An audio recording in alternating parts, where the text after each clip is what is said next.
waaw asalaamaaleykum sama mbokk patriote yi militant Pastef yi maa ngi di nuyu di leen di ziare yëpp di wax ni comme jóge nañ ci ay élection te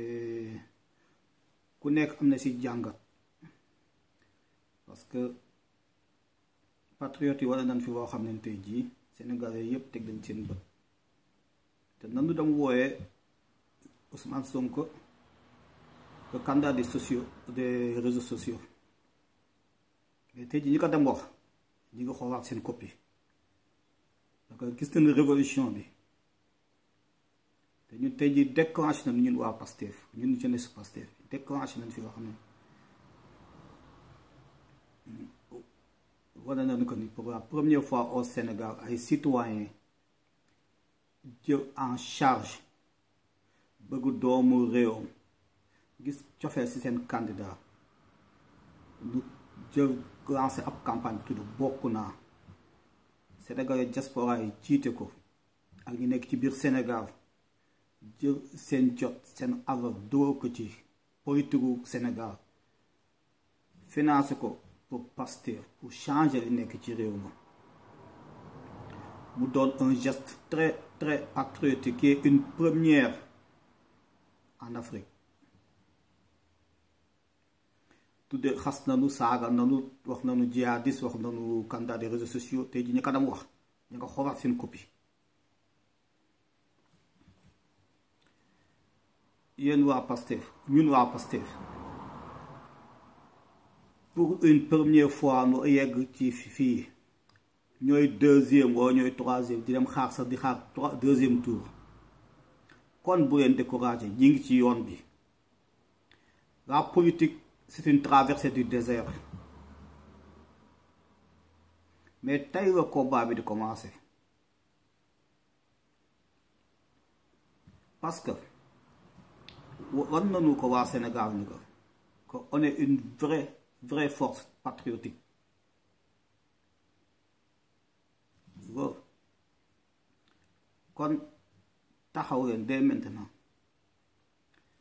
boo leen dem def benn def ko ñaar parce que à partir de là état bi suñu kaw ngay jóg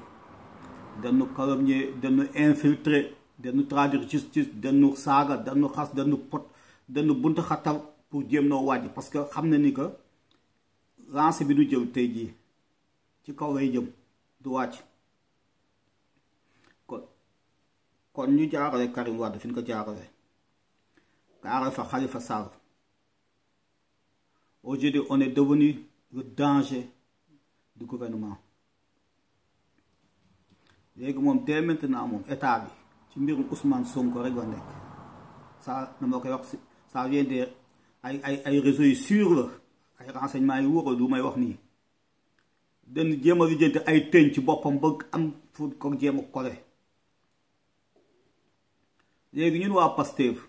ñu ñoo war a taxaw fight adhéré ci Pastef yokk sécuriser Ousmane Sonko parce que dañ koo gëm politique am gis ci suñu bopp parce que nga toog di xalaat ay possibilité pour doxal sa réew nga xëy gis koo xam ne da nga dam xalaat mu xëy taxaw di la koy waxal boobu dugal ci Ousmane Sonko te le peuple sénégalais a besoin de nous les patriotes de Pastef parce que le processus bi ñu déclenché c'est une première dans le monde entier parce que ay góor ay jigéen boole seen gis-gis boole seen am boole seen doole def ko ci benn candidat na ko keneen essayé na ko Macky Sall essayé naka beneen parti politique essayé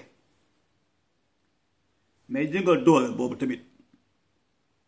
c'est une force comme c'est une faiblesse aussi c'est de la philosophie ma leen wax nii suñu force boobu mooy suñu faiblesse parce que ñun ndaw ñi lu tax ma ne c'est une faiblesse parce que ñun ndaw ñi suñu bëggee dara war a jublu ci dara pour ñun dafa war a jàll da nga ko war a am war a du ci war a dara du fi ne non non parce que esprit de jeunesse bi dafay ñëw ci yenn nit ñi parce que am na gis naa ay kii de découragement parce que ay ndaw wanu suñ defee dara amuñu ko day découragé mooy idée nu désister déedéet il n'est pas le temps de désister ce n'est pas le temps de désister tey la combat bi commencé yi nga defoon nii yëpp lancement woon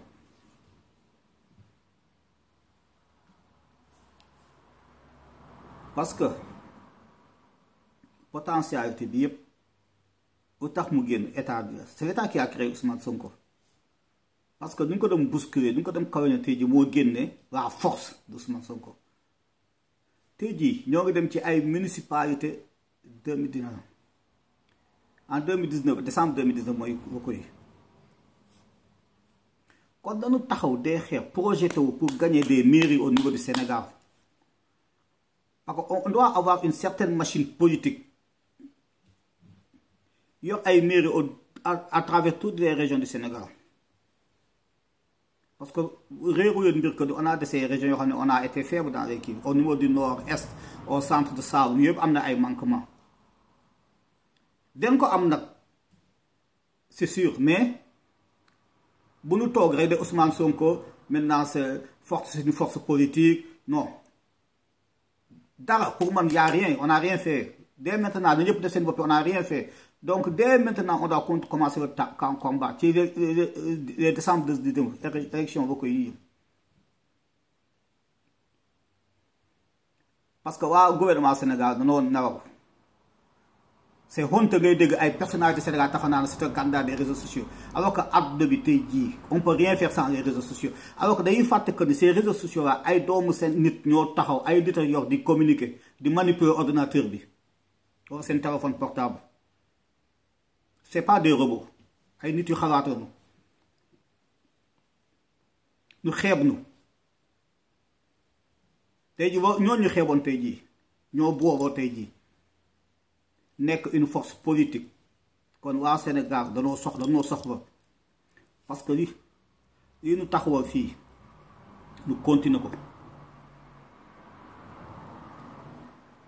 li fi nekk depuis 1960 li fi am depuis 1960 ba léegi golo du béy baabun di dund moo fi nekk moo tax Ousmane Sonko slogan boobu man tax maa daaneel këru ñëpp bokk dafa jot ñëpp lu mu bokk ñëpp jot ci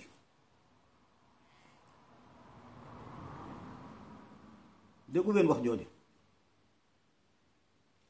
on est devenu l'espoir de toute une nation duñ ko nangu parce que c'est de l'hypocrisie sénégalais moo mel noonu même africain duñ ko nangu nag mais le peuple le pouvoir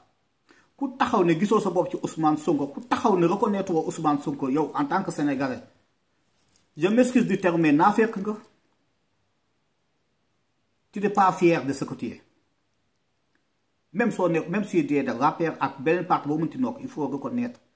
Ousmane Sonko c'est l'avenir de ce pays même soo adhéré wee c'est un homme véridique c'est un homme de conviction.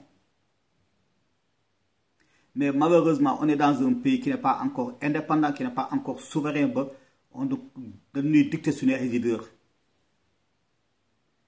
Donc, dignan yéen waa Pastef yéen patriote Pastef yi que ngeen conscient que c'est maintenant que le combat commence. On a beaucoup de militants, on a beaucoup de guerriers, de saluer ceux qui sont de Rome, les patriotes de Rome. Numéro 1, Assane Ndiaye. Abdoulaye Ndiaye, Sokhna May, les Daba, les Adama, comment dirais-je, Oumou, les grandes dames Sao, Massamba, Grand Mang, pour ne pas citer de nom, vraiment, bravo, chapeau. Vous les gars de Pastef, surtout à Roma Razio. Je vous dis félicitations, bravo. Mais déjà, tey jii dama bëgg Sénégalais yéen ngeen xam ko parce que j'ai senti un certain découragement au niveau de certains militants. Non, man je suis fier, je suis très content. fu nekk damaa tëdd nelaw parce que xam nga tax on est devenu la force politique bu ñu doon wër.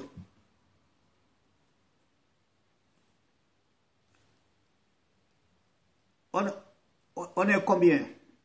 On dit qu'entre 700 000 à 1 million de personnes ont voté Ousmane Sonko. Ok, disons à 700 000. Avant les élections présidentielles qui vont venir d'ici 5 ans, on doit les multiplier par 3 ou par 4. Tu vois? Parce que il y a des enfants de 15 à 14 ans, 16 ans, ils sont Sonko. D'ici 5 ans, ils sont tous majeurs. À venir multiplier sur sensibilisation, sur Kherbi. Son ambition doit être 2 millions de patriotes à 2 millions de patriotes d'ici 2024. Innovation, dans notre innovation au niveau de la politique sénégalaise, que l'Afrique peut qu'elle saluer.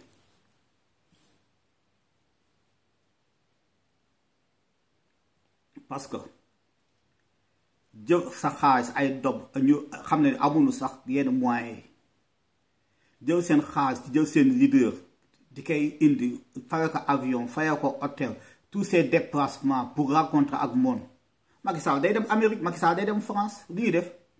nañu ñëw sax un autre hôtel boo xam ne ni seen militants ñoo fay daw avec l'argent du contribuable ba pare ñuy daw si di ñëw di xaar ku nekk ñaata la ngay am ci Macky Sall. Au moins que ñun on n'est pas de xaaruñu ku di jox. Nous on propose, on donne. On donne. Tu vois, un leader africain relever le défi à toute l'Afrique. Toute l'Afrique va accorder. Nous avons essayé de faire un système Bokna pour voir si on aura récolté même 10 personnes qui ont cotisé. Ousmane Sonko, c'est un messie. Bu yàlla yónnee Sénégal te ko am gis-gis am dégg-dégg yàlla da ko méngoo indi ci moment ba on a retrouvé nos ressources. Yàlla foofu xam nga tax mu def ko su nekkee ñu am gis-gis la parce que tey jii ressource bu ñu yàlla jox yàlla daf na ko bëgg a jox leader. Mais ñun Sénégalais ñoo war a comprendre le message que yàlla daf noo indi kenn kat pour sàmm suñu alal gi. Pour mu bañ a mel ne réew yi mel ne ay Angola comme mel ne ay Nigeria comme les pays yoo xam ne c'est des pays pétroliers plus puissants te tey jii sont les plus pauvres d'Afrique. Gis ngeen Nigeria yi fi au niveau de l'Europe en Afrique en Libye partout. Loolu yàlla bañ mu dal Sénégal ndax cofeel gi Sénégal ba sunu maam yi nu liggéey ci diine moo tax yàlla tey jii yónnee nu doom ñu mel ne Ousmane Sonko. Mën nga bañ a ànd ak moom je suis d'accord parce que c'est la politique c'est la démocratie mais tout le monde sait que c'est un homme véridique. Nit ko am ambition là, un panafricain pur, quelqu'un qui pense au Sénégal d'abord. Loolu le Sénégal soxla tey jii yàlla jox nañ ko jusqu'à présent j'ai du mal à voir que des gens taxaw déglu Ousmane Sonko ànd ak seen xel ne Ousmane Sonko doyee dem voter keneen loolu moo ma métti man.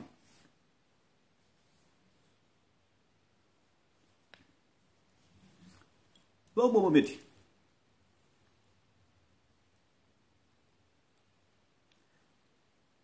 Nous avons 10% de population. Ok, on l'accepte. Parce qu'on va le multiplier. Nous, on est des patriotes, ay xeex kaddu ay bañ kaddu.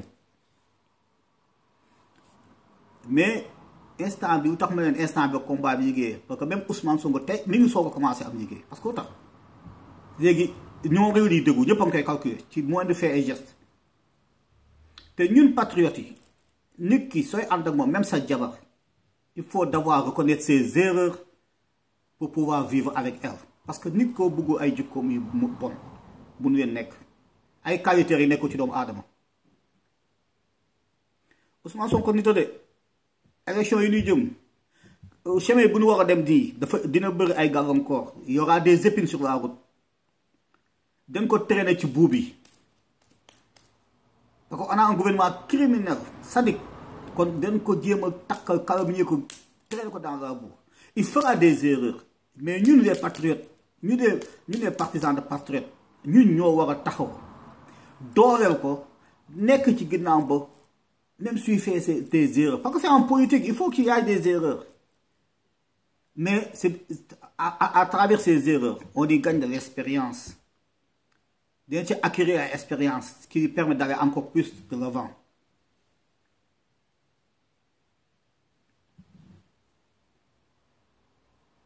Ousmane Sonko noble la il y avait tous les privilèges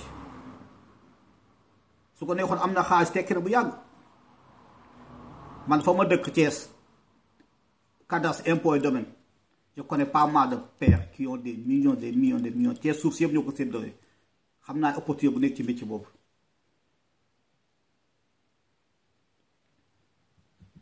kon damay di ñaan yéen patriotes yi ngeen fagaru parce que gouvernement bi moo ngi sunu kaw. Ils feront tout pour écraser Ousmane Sonko parce que c'est une force montante.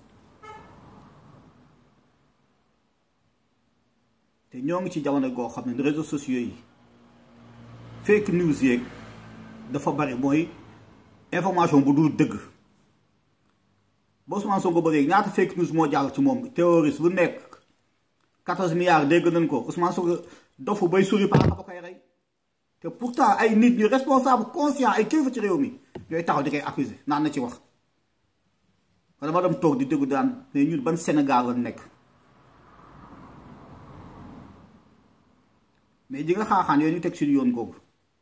maa bëgg ñun patriotes yi mu mujjee nekk coton parce que dañ ko war a jéggi avancer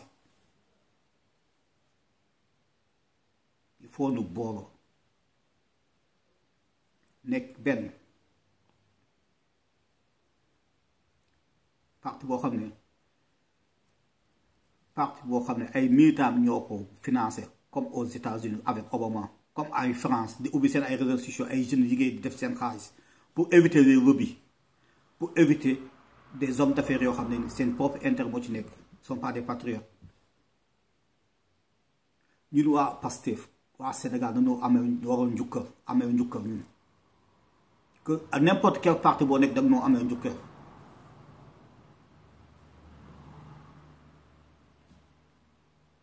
dama bëgg ngeen def conscience boobu seen xel.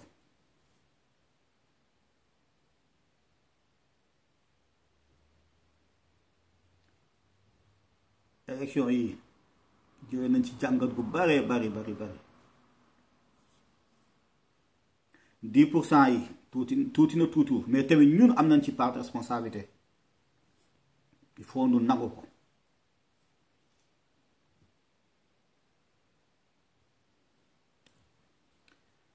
kon léegi élection yi ñuy jëmati kooku ma dama koy wax tous les leaders de partis politiques élection buñ ci organiser ci te Sénat bokk ci parti politique yi bokk ci dootu yoon bi ci dem ay élection parce que soo ci demee élection suñu ci gagné woo bu ci amoo foo waroo wax waroo jooy heureusement moo tax damay saluer Sonko ak Idrissa Seck bu nu amee grandeur ne duñ def recours parce que ça ne serait pas la peine dafay nekk lu rigolo parce que ba nga nangoo fichier bi ba dem ci campagne ba def ci parrainage ba ñëw ba dem campagne amatoo booy waxati tu vas accepter donc tu assumes.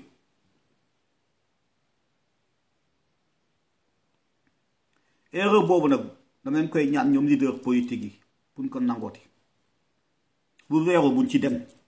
dañu taxaw buñ ci dem pas même sans élection na taxaw parce que dafa jot nu changer suñu Afrique bi suñu Sénégal di ñaan nag tous les chefs de partis politiques au niveau du Sénégal que ce soit Idrissa Seck en premier parce que mbokk ci ma mën naa koo tudd les Malick Gakou Decroix, il faut nous reconnaître que la force, le leader, le futur du Sénégal, c'est Ousmane Sonko. Mais affaire au Sénégal, dem ci course. Karaw premier, au lieu de féliciter ko, nga daw naan ko troisième de ko entraîner mu baax. C'est ce qui se passe au Sénégal. Si nous voulons que le Sénégal change, il faut que les leaders politiques n'engouent que fi Ousmane Sonko mo fi nek. Commençant par Abdoulaye Wade, les khalifistes, Idrissa Seck, notre force politique yoy. Que nous rangeons derrière Ousmane Sonko pour changer ce Sénégal. S'ils sont des patriotes, s'ils sont pour l'intérêt de ce pays.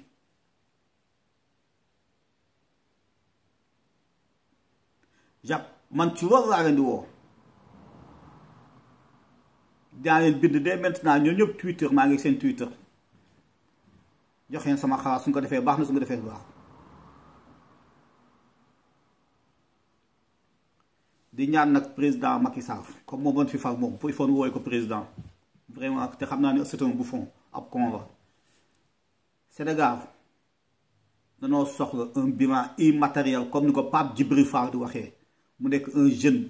saa yi yéen a déglu Pape Djibril Fall c'est le meilleur journaliste le meilleur chroniqueur politique du Sénégal un jeune très très pertinent. Bilan immatériel tey jii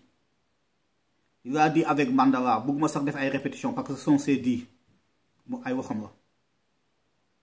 Mandela lan ngeen di jàpp ci moom tey jii c'est 25 ans de prison ba mu génnee unifier l'Afrique du Sud mu def ko le pays d'arc-en-ciel mu indi le pardon ña ko tëj 25 ans nottal ko rey ay mbokkam rey ay famille am toute sa vie maltraité leen def leen réduire à zéro dafa ñëw jéggal leen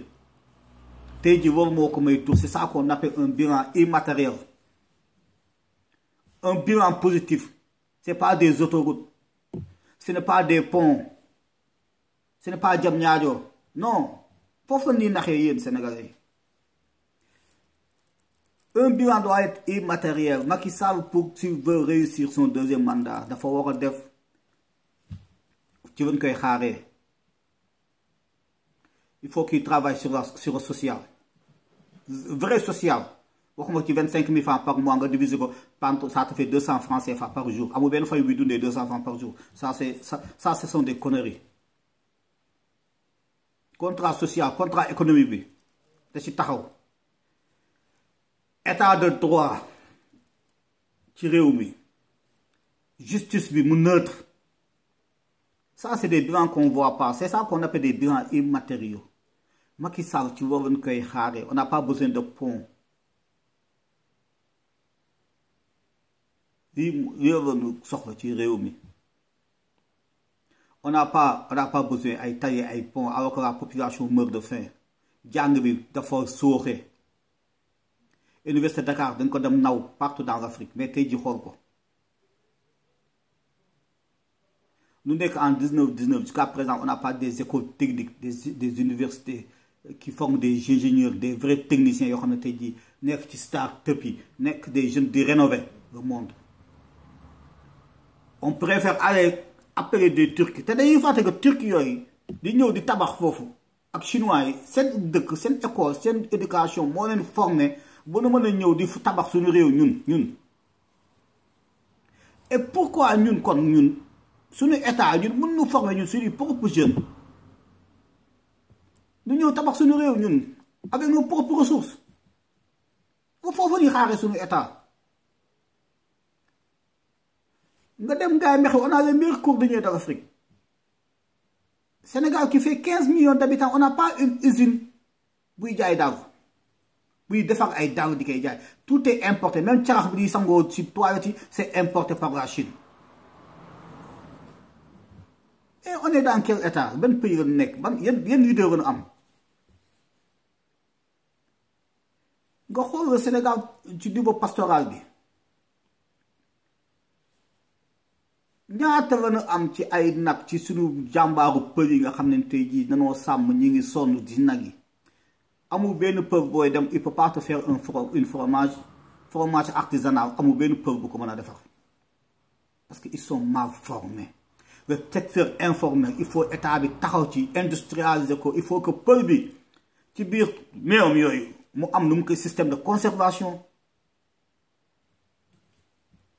Parce que bu ngeen fàttali on dépense 64 milliards de francs CFA pour importer du lait en Europe te kenn xamul sax c'est vrai ou pas kenn xamul ko dañuy tuur meew mi au niveau du Jolof laajeen suñu mbokk jàmbaar yi pël yi amul pël bu ñu ci forme pour nga mën ci defar fromage pour nga mën ci defar beurre mën koo utiliser lekk ko jaay ko c'est pas possible. On est dans quel état nga dem ci baykat yi ñi bay xam nañ ma sont les plus pauvres du Sénégal doomu baykat moom kenn du ko ndamoo pendant 9 mois 12 mois ngay bay 3 mois pour dund 9 mois yi si des te pendant après soo ko bayee tu as du mal à écouler ko ci prix bi nga bëgg parce que danaa lii moo fi am soo jëlee Sonacos mënu jël lépp te 2060 même système boobu mooy dem di ñëwaat c'est le même problème qui continue nga ñemee taxaw ne yow ce gouvernement travaille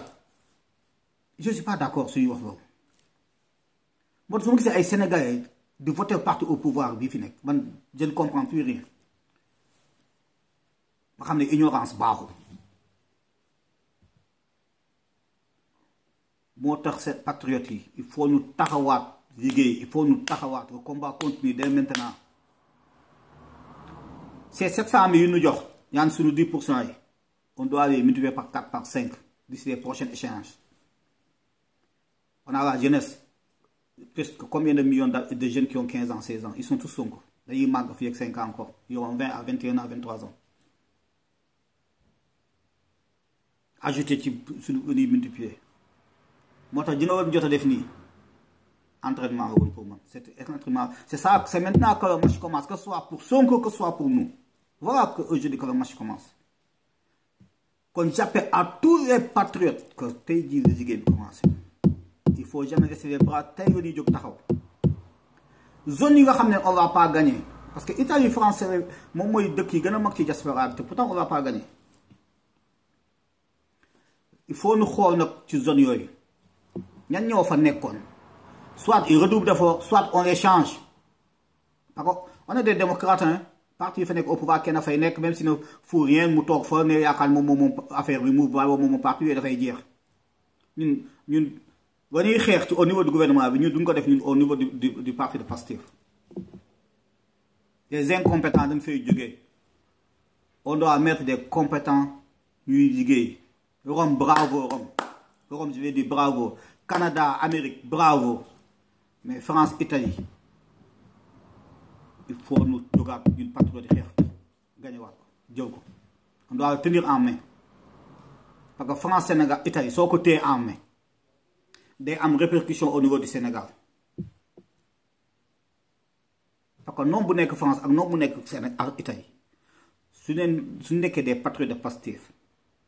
ils vont multiplier vite fait le nombre qui est au Sénégal boo tax dès maintenant le combat commence di woo ñëpp ñu redoubler d'efforts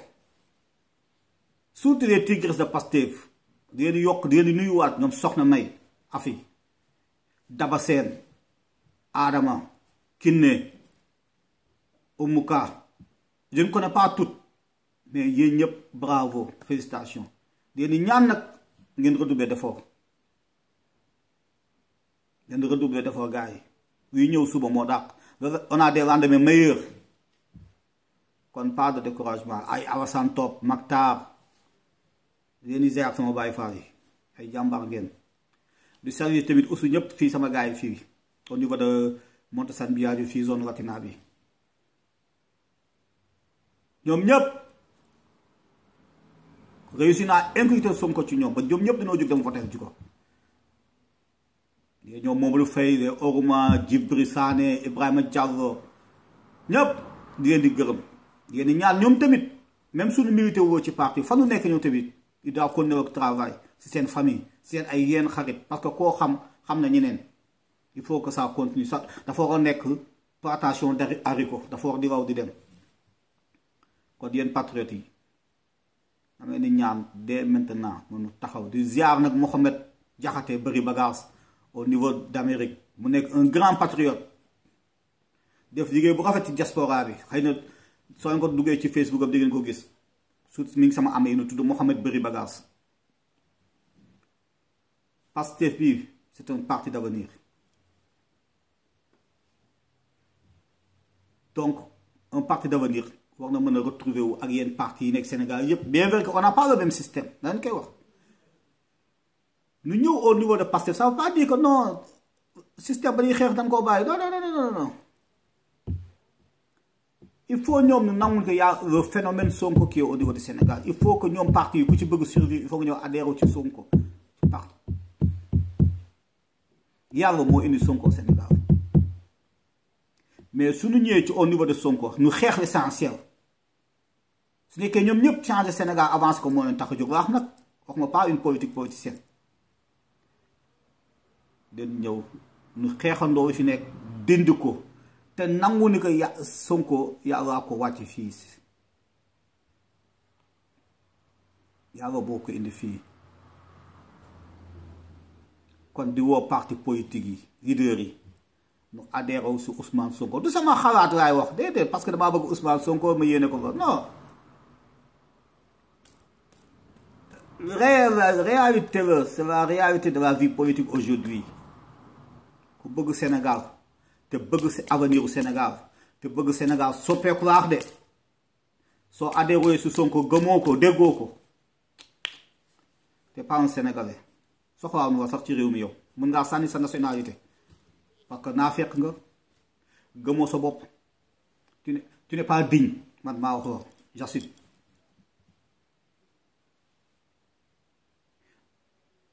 pour ne pas prendre votre temps baa ngeen di gërëm di leen di sant yéen ñëpp mbokk patriote di leen di féliciter encore du doy nag félicitation yi mënul doy mais mooy yu may wax rek le combat commence de now aujourd'hui le combat commence kon conviction bi yokkaat leen ko man conviction bu ma am tey jii aw ma kon dès le départ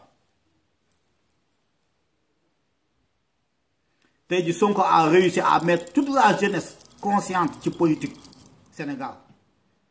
moo tax les 6 millions yi ñuy wax naan taux bi dafa élevé wax nañ ko ne bravo Sonko parce que c'est grâce à lui que tey jii ñu am taux de vote bi au niveau du Sénégal parce que les jeunes sont intéressés par la politique les jeunes sont intéressés par la politique par qui par Ousmane Sonko moo def travail boobu ci jeunesse bi gis seen bopp à travers son discours parce que la Ousmane Sonko di wax moom ndaw yi di xalaat man personnellement j'y crois que Ousmane Sonko sera le futur président de ce pays kon il faut nu gëm ko dès maintenant nu taxaw nu jàppoo ñu ñëpp xeex combat bi dès maintenant les patriotes maa ngi leen di nuyu di leen di sant di leen di souhaiter bonne journée à tous te bu leen ko fàtte le combat commence dès maintenant parce que lu ñëpp bokk dafa jot ñëpp jot ci kooku Ousmane Sonko moo ko wax bonne journée ciao à tout le monde